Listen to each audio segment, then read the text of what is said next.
So we're still in Genesis, and I'm going to shift the way that I do things a bit tonight so that we can cover some more ground. I'm going to make less comments and observations and try and just tell you the story of Genesis and then go back and then we'll dig in a little bit more with the time that we have. So we got through chapter 22. By the way, whenever you get a genealogy in Genesis, those are sort of bookends to sections of a story. And so we got to the end of chapter 22, and we get this sort of mini genealogy. It's sort of a break where it is the genealogy for the brother of Abraham. And we stopped last week there and just noticed the faith that Abraham had to have in this moment, where his brother has 12 sons, and he has 2, but only one who will be the son of promise, and he's just been through this ordeal where God has asked him to sacrifice his son, and he was willing to do it. He's demonstrated great faith. And by the way, this is really the moment that's looked back on as to why Abraham is a hero of the faith. Because at the end of the day, when it really mattered, Abraham did trust God. And that's why his faith is this heroic faith in many ways that we look back on and that the Bible looks back on and celebrates. Where Adam, we could say in particular, failed. He had to choose whether or not to trust God. Abraham, despite fumbles and all these things along the way, he does trust God when it's said and done. And his faith is turned into action in chapter 22. So that's such a big, important thing. When we get to the New Testament, we'll see that Paul focuses on the fact that he was made righteous by faith alone, and James will focus on the fact that Abraham, his faith did eventually bear fruit. And those two things are not contradictory, but they go together. And when we get there, we'll dig in more. And this story, these stories in chapter 15 and 22 will become very important. So now the focus is going to shift to tying up some of the loose ends, if you will, to Abraham's story, and really a focus on to Isaac in the next few chapters. So chapter 23 is the death and burial of Sarah. Sarah dies, Abraham buries her. There's this whole story about getting the field from the sons of Heth and Ephron, and, they want to give it to Abraham, but Abraham says no, but then they say, okay, I guess, what's a few hundred, what's 400 shekels of silver between friends? And Abraham says, yeah, I get it, I'll pay you. And he ends up paying him. He buys the land. And this is the only land that Abraham ever owns in the promised land. Chapter 24 is this wonderful, it's an exciting story about finding the bride for Isaac. And so Abraham's still alive, and he's concerned that he is not going to have a legacy here because Isaac he needs a wife if he's going to have children and if a great nation is truly going to emerge. And so there's this wonderful story. It's a story that has been allegorized in all kinds of different ways, but the story runs like this. A servant is sent out. The servant is told not to get a wife for Isaac from the Canaanites, but to go back to Abraham's people. And we wonder a little bit why that is, because Abraham's people were pagans too. But there seems to be something particularly disgusting about the paganism of the land. And Abraham knows eventually it's going to be his land and doesn't want there to be any confusion about that. So the servant goes and he prays to the Lord for the Lord to give him success, and he's going to know that it's the right girl if she offers to give him water and the camels. That's a lot of work. So you got a pretty tough young lady here if she can give the water for all the camels, because they can drink quite a lot. and he's got I think it's 10 camels with him. So Rebecca is the lady. She shows up. She is beautiful, and she offers the water as she does everything. Everything seems to be going great. We meet Laban for the first time. Laban immediately picks up on the new jewelry that she's sporting and says, yeah, I'd like to meet this guy. Let's hear about what's happening here. And he is willing to take in Abraham's servant. Here's the story. And basically, Rebekah ends up going back. And again, we get hints at the kind of guy that Laban is in the story. He is a little bit deceptive. He's initially really excited for Rebekah to go. And then he goes, actually, let's wait 10 days. But it all ends up okay. And she goes. I do want you to just notice the blessing that is given to Rebekah echoes again that Eden blessing back in chapter 1, verse 28. This is in verse 60 of chapter 24. May you, our sister, become thousands of 10,000s, and may your descendants possess the gate of those who hate them. It sounds reminiscent of Genesis 1. And even the promise that was given to Abraham. And they probably say that because they know Abraham's the guy that God has chosen. Well, very romantically, Isaac and Rebekah meet, and he loves her, and he takes her to be his bride. And in chapter 25, we do read the story of the death of Abraham. Now, by the way, we don't always remember to mention this. Abraham did have quite a few other kids, and they're listed there in chapter 25. He took another wife and fathered more than a few children. Yeah, and he's even older, right? So, and his death is explained in a way that, basically it's a life well lived. In chapter 25, verse 8, Abraham breathed his last, and he died at a ripe old age, an old man, satisfied, and he was gathered to his people. And so even though the curse falls on Abraham, it does not fall as heavily as we might say it falls on others. He lived a good life. Now, the next section is really about Isaac. We get a quick little glimpse of the descendants of Ishmael, and then in verse 19, we get the statement. This is sort of our classic bookend statement here. These are the records of the generations of Isaac. So we sort of know we've entered a new stage in the story. This is Isaac. And Isaac, he's initially presented in a very positive way. Isaac is praying to the Lord on behalf of his wife. His wife is barren. This is a theme, and we'll come back to that. Okay? And the Lord answers him, and she conceives. And then there's this prophecy, and it's a prophecy about how there are two people within Rebekah's womb, and the older shall serve the younger. That's the end of verse 23. That's also a theme in Genesis. God keeps on choosing the people that you don't expect, or the people that seem to go contrary to the customs of the day. Well, their names are Harry and Heel Grabber, or Esau and Jacob, as we know them. But that's what their names mean. Jacob either means heel grabber or deceiver, and he lives very well up to the second part of that name after his birth. You know the story. He tricks Esau, and he doesn't really trick him as much as he manipulates him. Esau seems almost caveman-esque. He's very food motivated.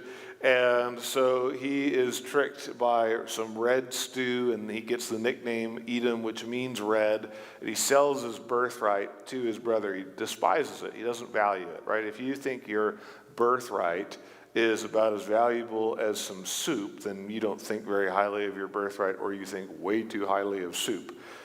Either way, the way that it's worded here, thus Esau despised his birthright. Okay? Now, chapter 26, we hear about Isaac, and he settles in in Gerar, same place. We've heard this story before. God promises him, he says, don't go down to Egypt, stay in the land which I will tell you, sojourn in this land, I will be with you. He tells him, I'm going to bless you, and you and your descendants, I'm going to establish them, because I swore this to your father Abraham. In verse 4, he says, I will multiply your descendants as the stars of the heaven. Now give your descendants all these lands. And see, again, you hear the echoes of Eden in what God is promising. It's the same thing that he promised to his father. And this is done because Abraham, my translation says, obeyed, or we could say he hearkened to my voice, he listened to me, and he kept my charge and my commandments and my statutes and my laws. So when it's all said and done, Abraham is remembered in this way. Unfortunately, Isaac doesn't seem to have picked up on all of those behaviors from his father. He's picked up on some less admirable traits. And so in Gerar, he does the exact same thing that his father did, right? He goes, he's got a beautiful wife, and he said, she's my sister. What? It's happening all over. Well, Abimelech, we don't know exactly how this Abimelech relates to the previous Abimelech, same Abimelech, different Abimelechs. It's okay. We don't really need to know that information, but he figures it out. He sees Isaac and Rebekah sitting a little too close to be brother and sister, and he picks up on it. He calls them out on it. Isaac explains, and it all ends well. Isaac ends up being blessed, and he is fruitful.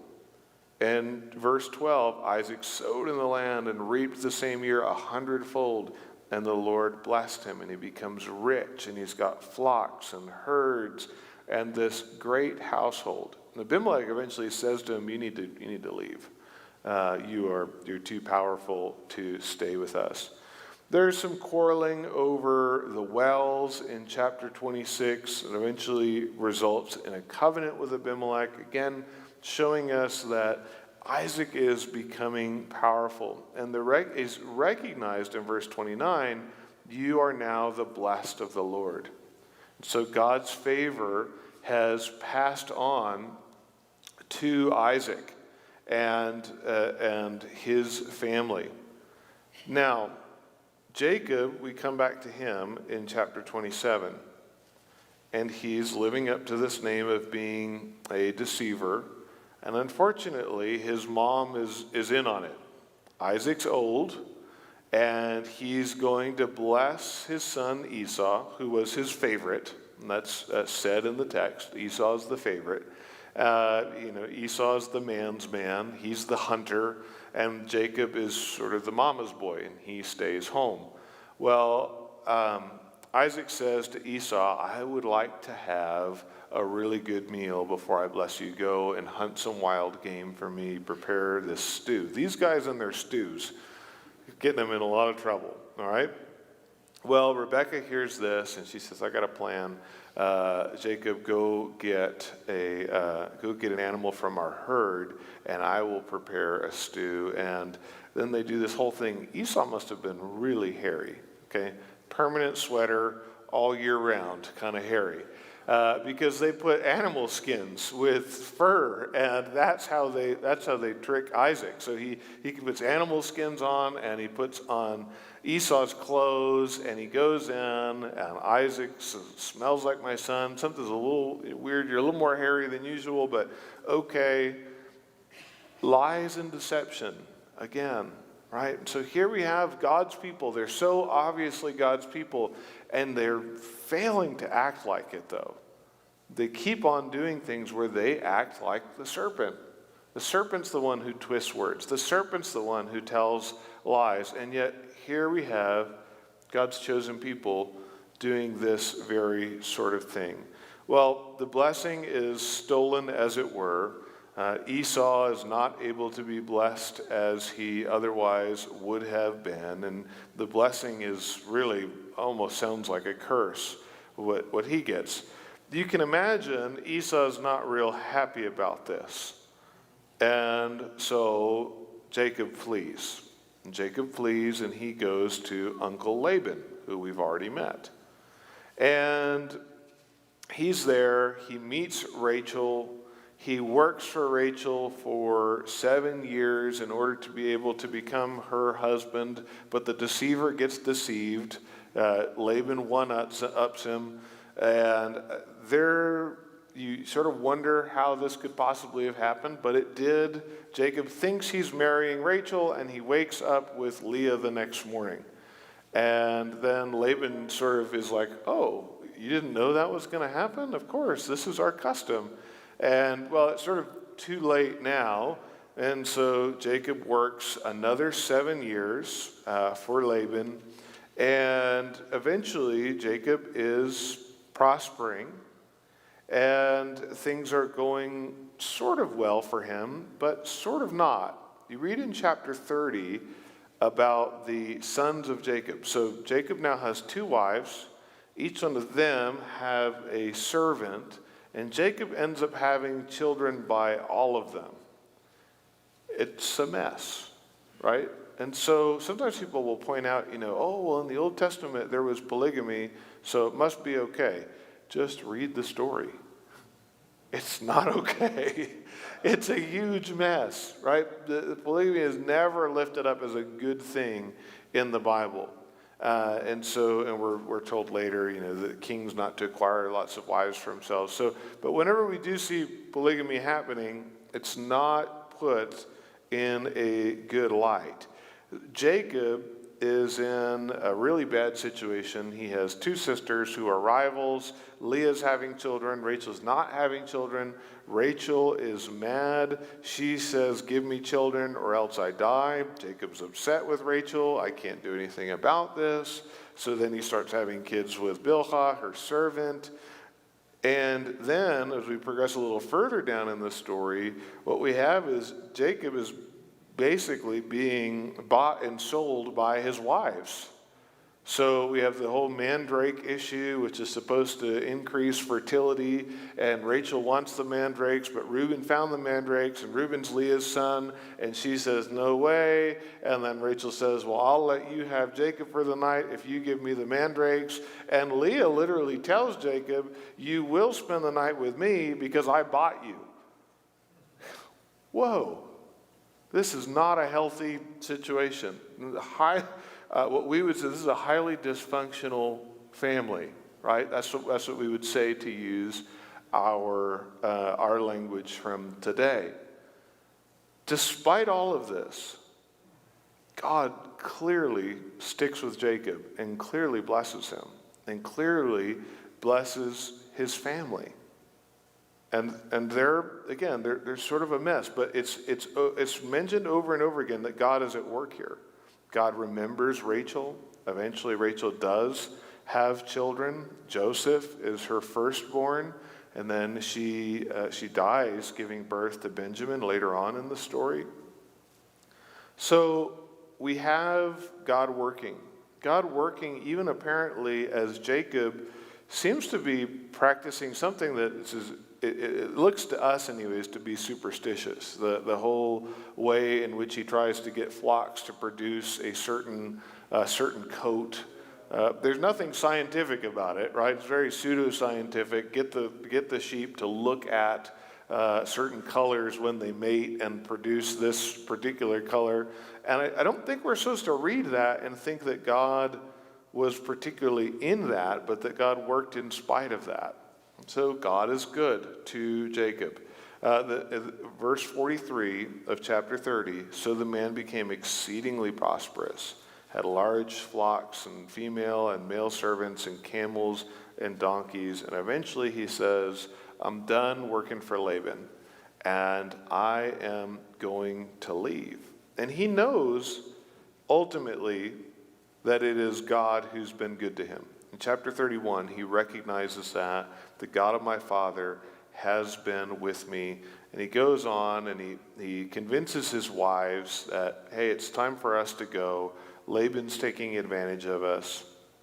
And so Jacob, eventually in verse 20 we read, and Jacob deceived Laban the Aramean by not telling him that he was fleeing, and he leaves. He's not really particularly honorable about it. He just goes. Well, Laban pursues them and eventually catches up to them, and he's mad because somebody stole the idols. And turns out Rachel stole the idols. Rachel's sitting on top of the idols, so when Laban goes and looks for them, he doesn't find them. And Rachel gives the excuse that she is in her time of menstruation. So she's literally sitting, and we're supposed to actually, if you're a Hebrew, you're supposed to laugh at this. It's awkward for us, but that is something that makes one unclean, and the things that they touch unclean, and she's sitting on top of the idols, and so they're unclean also. These are great gods, worthy of some real respect. Well, obviously they're not, and so the text is making it really clear we know what God is the true God and what God is actually taking care of these people. And eventually, again, Jacob recognizes this in verse 42. If the God of my father, the God of Abraham, the fear of Isaac had not been for me, surely now you would have sent me away empty-handed. God has seen my affliction and the toil of my hands, so he's rendered judgment last night. Just look, God is the one who has been here the entire time. There's a covenant made. Everything ends reasonably okay. And then in chapter 32, we read about Jacob, his fear of Esau. He's afraid of what's going to happen when he goes. He sends all the women and children out in front of him, which is, again, you don't really think bravery when you think of Jacob. But he does, in chapter 32, wrestle with this individual who he ultimately says, I have seen the face of God. I have seen God face to face, yet my life has been preserved. He wrestles with God, and he wrestles for this blessing. And I think one of the things we're supposed to get out of this story is that Jacob has been fighting to get this blessing his whole life. And it's not until his hip seems to be dislocated and he's just limp, hanging on this guy saying, I won't let go until you bless me. And it's sort of like, I've been trying to bless you this whole time, Jacob. This is exactly the posture that he needs to learn to take, to just grab on and say, bless me, please, bless me. Rather than fighting in his own strength, because he's been using his own, he doesn't have a lot of physical strength, again, not a particularly brave man, but he is sharp. And so he's been deceiving his way to God's blessings the whole time. And here we find him clinging to God. This is where his name gets changed to Israel. And Israel means the guy who wrestles with God. He's the God wrestler. That's what he does. Well, Jacob and Esau meet. Turns out God's been good to Esau too. And Esau's fine. And everything is basically fine. Jacob settles in Shechem. But then in chapter 34, we have another big mess on our hands. Dinah, the son of Leah, born to Jacob, went to visit the daughters of the land.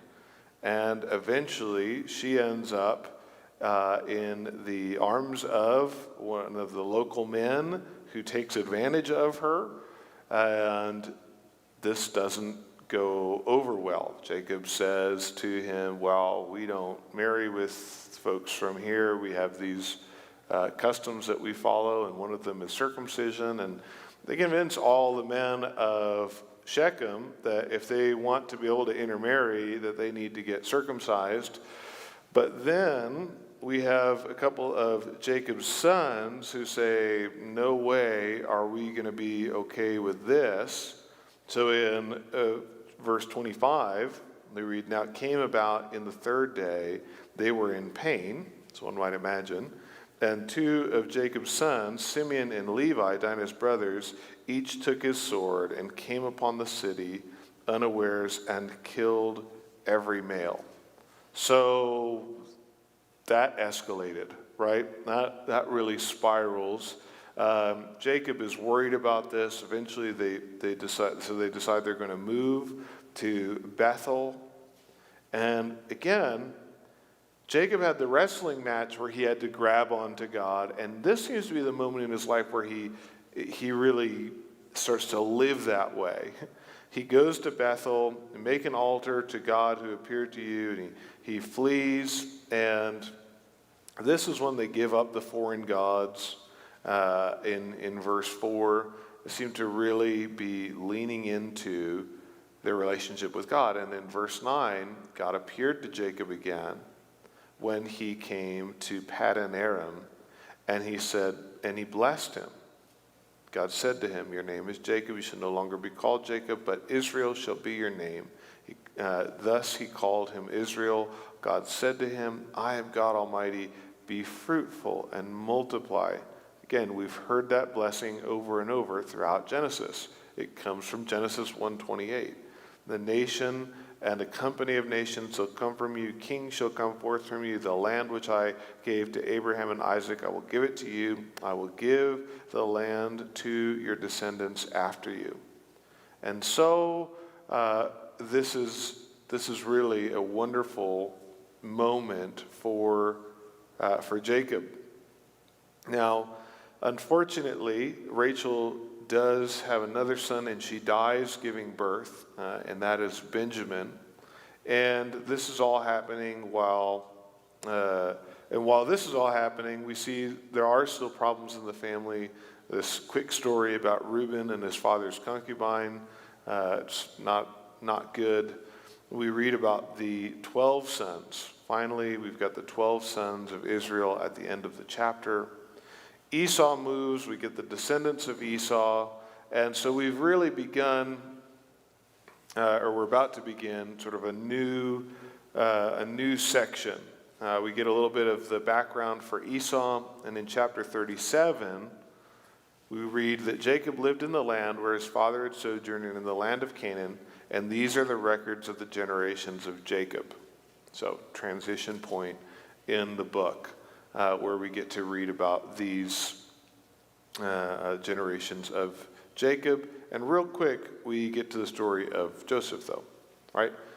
Joseph is the younger brother, and he acts like it to many of these older brothers.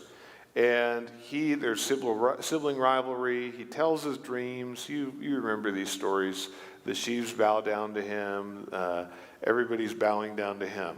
Well, you can imagine, as an older sibling, you might not like that very much, right? What are you talking about? And he's receiving special treatment. He's got his special coat. Well, they make a plot to deal with this.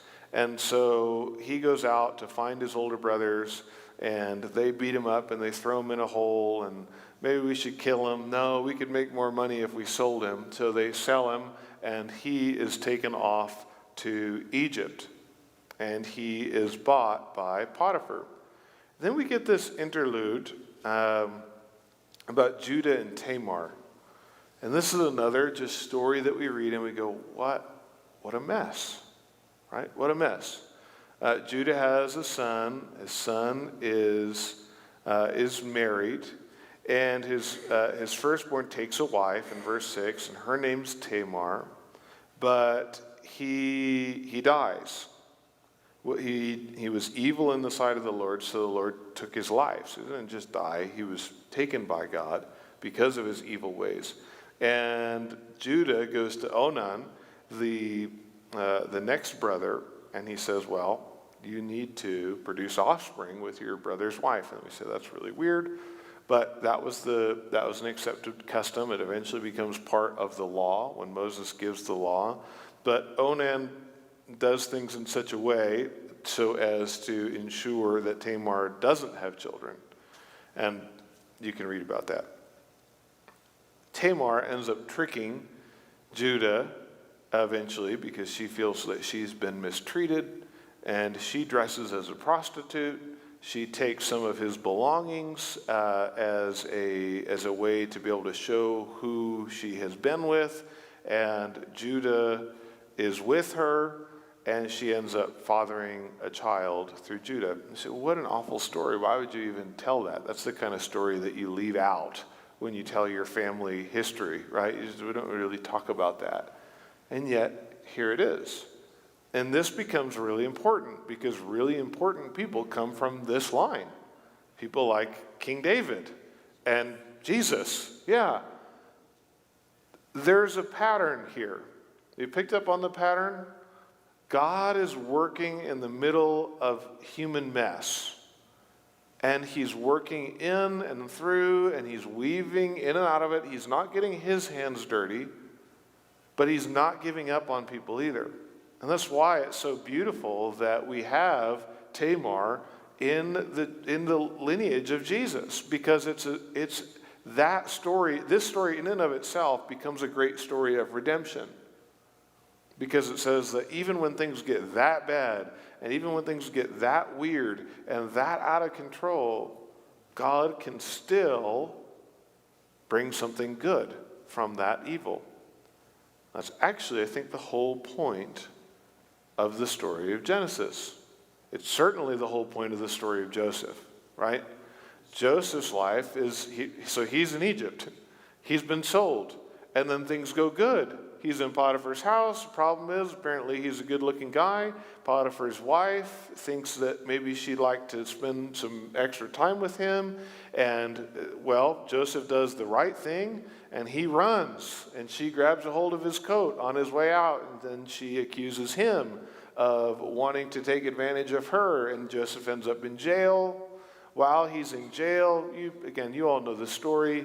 If you don't, you really just need to go back and read it because that's so much better than any summary I can give. While he's in jail, he meets these people who worked for Pharaoh. He's able to get connected to Pharaoh. Pharaoh is told Joseph knows how to interpret dreams, and Joseph does that for Pharaoh. He predicts an oncoming famine, and Joseph is put as second in command over all of Egypt. This is huge. So all of a sudden, Joseph now is in this position of power. He comes up with a great plan to save up lots of grain so that everybody will be okay when the famine comes, and Pharaoh is going to be super rich because they're going to sell all of this grain during a famine, and we all know how supply and demand works. And eventually, Joseph's family comes along. I'm not going to tell you all the details. There's some back and forth, but basically, they come and they bow down to Joseph, just like he said they would. And they become very fearful. They become very fearful that Joseph is going to take revenge. Right? That's what they're afraid of. So at the end of the story, especially after Jacob dies, he gives very clear instructions. Don't bury me here. You take me back to the promised land. That's where Abraham, that's where Isaac is, that's where Jacob will be. By the way, Joseph does the same thing. He says, you take me back to the promised land. Now that's important. But in verse 19, this is nearing the conclusion of Genesis, but Joseph said to them, do not be afraid, for am I in God's place? Hey, I'm not gonna be judge here. As for you, you meant evil against me, but God meant it for good in order to bring about this present result, to preserve many people alive. This was the goal all along. God is not the author of evil. He did not intend evil. Other people did. But God is at work through that. And this ties into Romans 8:28 in the New Testament, where we are told that God works all things together for good for those who love God and are called according to his purposes. So again, Genesis is laying all that foundation. We know God is not the author of evil. He is a good God who made a good creation, and people keep on messing it up, and he continues to be faithful, and he continues to be righteous, and he continues in his purposes to bless. all throughout this entire book. He won't give up. He's absolutely relentless. And he's working through all of the evil. Now, I want to say more. I've got a few minutes to say more. But if you don't catch on or latch on to anything more, latch on to that. Because that is some really important theology, right? Because when we look at the world, what do we tend to see? A lot of mess, right? Now we get these little glimpses of glory. And in Genesis, we get glimpses of glory too. We get glimpses where they get it so right? Abraham he got it so right in a couple of moments in his life. And we see in Jacob, there are some moments where he really does get it. And it's amazing. And Joseph is the shining light of hope at the end of the book. He's really a fantastic character. There's not much of anything negative to be said about Joseph, other than he might have been a little bit more tactful with his brothers when he was 17, but who didn't make mistakes when they were 17? So God is at work in the middle of all that mess. And we look at our world, we do get to see these little glimpses of glory, little blips of hope, little reminders of what God intended and where he's taking things. But we ultimately hold on to, okay, God's not done. God's still working, and even when people intend things for evil, God can turn them for good.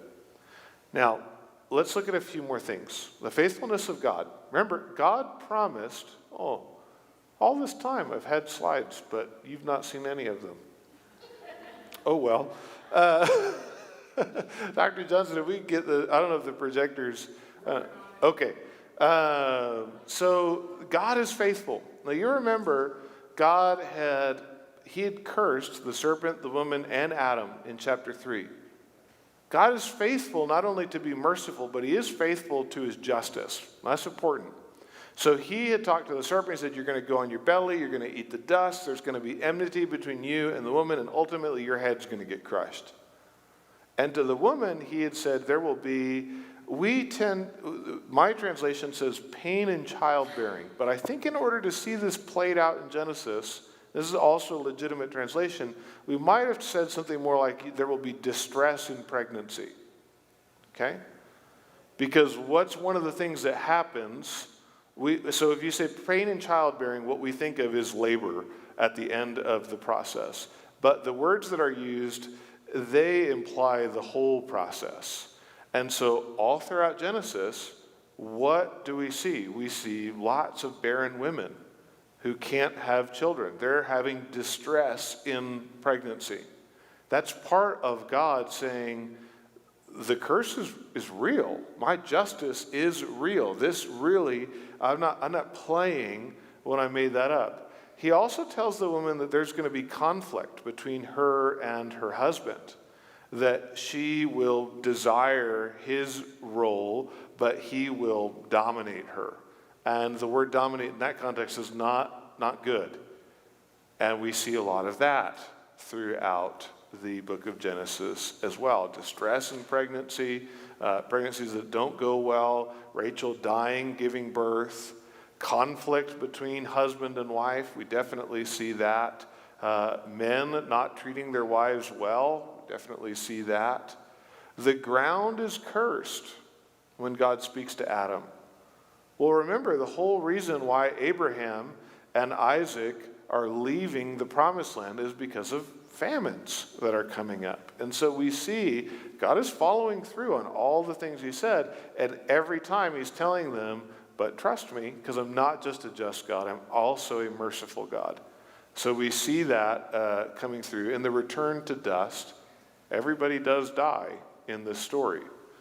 So, again, there's lots of examples here of the problems, women trying to usurp their husband's role, husbands being abusive to to their wives. So the usurping women, Sarah's plan regarding Hagar, Lot's daughters indulging in their perverse plan, Rachel's magic mandrakes, Leah's buying Jacob, Tamar's trapping Judah. It's not good. Marital conflict. Sarah and Abraham are having disputes. Rachel is disputing with Jacob. Husbands not treating their wives well. We saw Isaac and Abraham both really putting their wives in serious danger. Distress in pregnancy, the barrenness, Rachel dying in childbirth, not to mention all of the other things that are dysfunctional in terms of reproduction, right? So the whole goal was to multiply and to be fruitful. It's awkward to talk about, especially in church, but that requires sexuality, and we see sexuality go way awry already in the book of Genesis, right? Abraham and Hagar, the men in Sodom, Lot and his daughters, the violation of Dinah, Reuben and Jacob's woman, Jacob's concubine, Onan and Tamar, the way he takes advantage of her, Judah and Tamar, Potiphar's wife. It's a mess. Which makes sense when we read Ecclesiastes saying things like there's nothing new under the sun. Right? And we just go, okay, yes, it is bad today, but it's always been bad. It's always been bad. And God has always been good. And he's always been working through that. We see the faithfulness of God all throughout this as well. There's a promised conflict in the curse, but there's also a blessing that God extends. The blessing promised to Abraham is intended to be sort of the flip side of the curse. All families to the earth will be blessed. I'll make you a great nation. So despite the distress in the childbearing process and in pregnancy, God shows himself over and over again. He deals with that, right? To the point where he promises a multitude of descendants for Abraham. The land is cursed, and yet God says, I'm going to give you this land, and it will be good, and it will produce for you. And that Eden blessing that Eden blessing / commission is given to Adam and Noah and Abraham and Isaac and Jacob, and then it's given to Joseph's sons by Jacob, and then Israel is spoken of as having multiplied to the point where when we pick up in Exodus next week, it's a problem. They've been so fruitful. So God is merciful through the whole thing, and he works despite the failings of his people. Abraham and Isaac receive their wives back. There is love in marriage. We read that. Isaac really does love Rebekah. Jacob really does love Rachel. And so that relationship between the man and the woman, it is under tremendous stress in a fallen world, but it's not totally undone. So God is faithful. God wasn't obligated to any of that, right? But God is a merciful God. And so when we get to the end of Genesis, one of the things we know is that God is a God of justice, but he's also gracious. He called Abraham, Joshua tells us, when Abraham was a pagan. He didn't have to do that. He redeems the situation with Judah and Tamar. He provides a substitute for Isaac. And despite the curse on the land, God gives the patriarchs incredible material goods, and their flocks are producing in huge amounts. And he's blessing all through this book. So, I think, again, the main point of Genesis is to show the faithfulness of God. By the way, God's faithfulness is his righteousness, his follow-through on his commitment. And that'll become really important when we get to a book like Romans, because that's what it means for God to be just and righteous. He follows through on his side of the deal. Despite his rebellious creation, he's determined to bless. He takes messes and makes them into masterpieces. And also, we'll end on this. There is hope of resurrection in the book of Genesis, even though that word is not used. And we saw that when Abraham went to offer Isaac as a sacrifice. Remember, Hebrews comments on that, makes explicit what's not totally clear in the Genesis text. It says, Abraham believed that God could raise Isaac from the dead. And really, resurrection makes the most sense out of Abraham's insistence that Sarah be buried in the land, that he be buried in the land, Isaac is buried in the land. It makes the most sense of Jacob's insistence, I want to be buried in that land. And Joseph saying, don't you leave me here, you take me with you when you go, because I know you're going to go eventually. That's how the book ends. So I think the book of Genesis ends, it's veiled, I think, to be sure, it's veiled, but I think it's there with the hope of resurrection. That God will ultimately turn around the biggest problem that hasn't been turned around yet, which is death. And you get to the end of the book, talking about Revelation now, end of the Bible, and what does God do? He ends death, right? Death and Hades are thrown into the lake of fire. God's people are raised to live with him forever. And so what's the seed that's planted in Genesis will eventually flourish in the end of the book, and God mercifully works through all of the chaos of sin in this book, and he will work through it in such a way that even death itself is defeated. And so that's how the Bible begins, right? We'll try and move through other books faster, but there's so much in here, and frankly, we skipped so much, but I think that gives us a good enough foundation to be able to see what God is going to be doing through this story. And I hope you'll walk away from tonight just encouraged, knowing that God is a God who takes our mess and works it into something beautiful. He makes it into a masterpiece. He's been doing that for a long time. We can trust him. Let's pray. Father, thank you so much for your word. It is so good. Oh Lord, we thank you that you work with messy people and messy lives and messy families, because that's us. And Lord, we thank you that you didn't hide from us the failures and shortcomings or the glorious moments of heroic faith of your people. Lord, they inspire us at their high points. We want to be like them. We want to be like Abraham. We want to be like Joseph. We want to be like Jacob when he's at his best.